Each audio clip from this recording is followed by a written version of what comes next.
जोखू ने लोटा मुंह से लगाया तो पानी में सख्त बदबू आई। गंगी से बोला, यह कैसा पानी है? मारे बास के पिया नहीं जाता। गला सूखा जा रहा है और तू सड़ा पानी पिलाए देती है। गंगी प्रतिदिन शाम पानी भर लिया करती थी। कुआं दूर था, बार बार जाना मुश्किल था। कल वह पानी लाई तो उसमें बदबू बिल्कुल न थी। आज पानी में बदबू कैसी? लोटा नाक से लगाया तो सचमुच बदबू थी। जरूर कोई जानवर कुएं में गिरकर मर गया होगा। मगर दूसरा पानी आवे कहाँ से? ठाकुर के कुएं पर कौन चढ़ने देगा? दूर से ही लोग डांट बताएंगे। साहू का कुआं गांव के उस सिरे पर है, परंतु वहां भी पानी कौन भरने देगा? कोई तीसरा कुआं गांव में है ही नहीं। जोखू कई दिन से बीमार है। कुछ देर तक तो प्यास रोके चुप पड़ा रहा। फिर बोला, अब तो मारे प्यास के रहा नहीं जाता। ला थोड़ा पानी नाक बंद करके पी लूं। गंगी ने पानी ना दिया। खराब पानी पीने से बीमारी बढ़ जाती है, इतना जानती थी। परंतु यह ना जानती थी कि पानी को उबाल देने से उसकी खराबी चली जाती है। वह बोली, यह पानी कैसे पियोगे? न जाने कौन जानवर मरा है। कुएं से मैं दूसरा पानी लाए देती हूँ। जोखू ने आश्चर्य से उसकी ओर देखा। पानी कहाँ से लाएगी? ठाकुर और साहू के दो कुएं तो हैं, क्या एक लोटा पानी न भरने देंगे? हाथ पांव तुड़वा आएगी और कुछ ना होगा। बैठ चुपके से। ब्रह्म देवता आशीर्वाद देंगे, ठाकुर लाठी मारेंगे, साहू जी एक के पांच लेंगे। गरीबों का दर्द कौन समझता है? हम तो मर भी जाते हैं तो कोई दुआरे पर झांकने नहीं आता। कंधा देना तो बड़ी बात है। ऐसे लोग कुएं से पानी भरने देंगे? इन शब्दों में कड़वा सत्य था। गंगी क्या जवाब देती, किंतु उसने वह बदबूदार पानी पीने को ना दिया।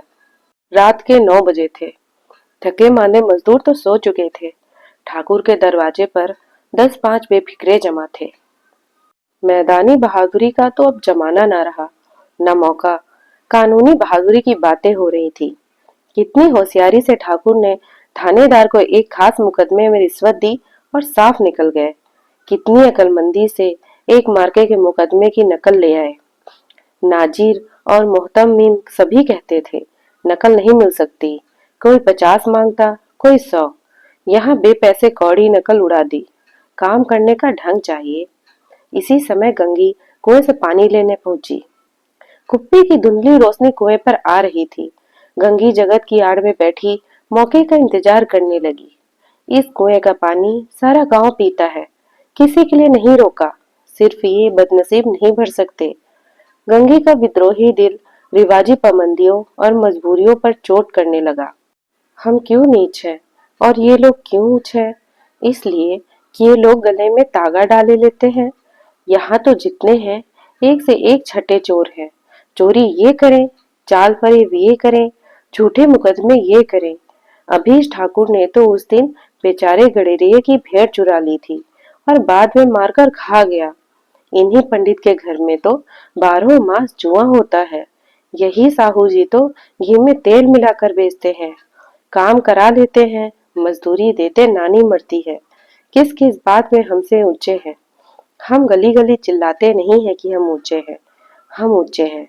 कभी गांव में आ जाती हूँ तो रस भरी आंख से देखने लगते हैं, जैसे सबकी छाती पर सांप लौटने लगता है। परंतु घमंड यह है कि हम ऊंचे हैं। कुएं पर आने की किसी की आहट हुई। कंगी की छाती धक धक करने लगी। कहीं देख ले तो गजब हो जाए। एक लात भी नीचे न पड़े। उसने घड़ा और रस्सी उठा ली और झुककर चलती हुई एक वृक्ष के अंधेरे साए में जा खड़ी हुई। कब इन लोगों को दया आती है किसी पर। बेचारे महंगी को इतना मारा कि महीनों लहू थूकता रहा, इसलिए तो कि उसने बेकार न दी थी। इस पर ये लोग ऊंचे बनते हैं। कुएं पर स्त्रियां पानी भरने आई। इनमें बातें हो रही थी।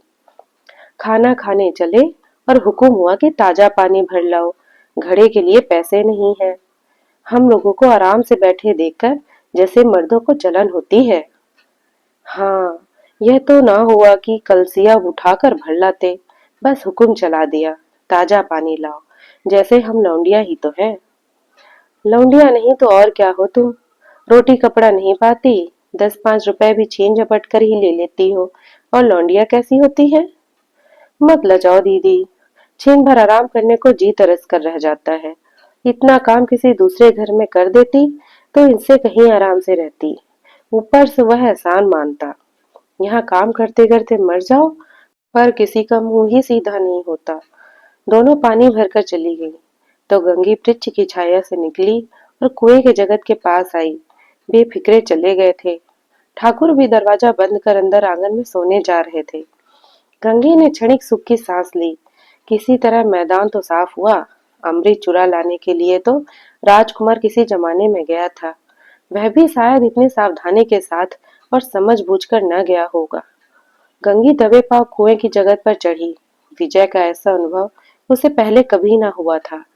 उसने रस्सी का फंदा घड़े में डाला, दाएं बाएं चौकन्ने दृष्टि से देखा, जैसे कोई सिपाही रात को शत्रु से किले में सुराह कर रहा हो।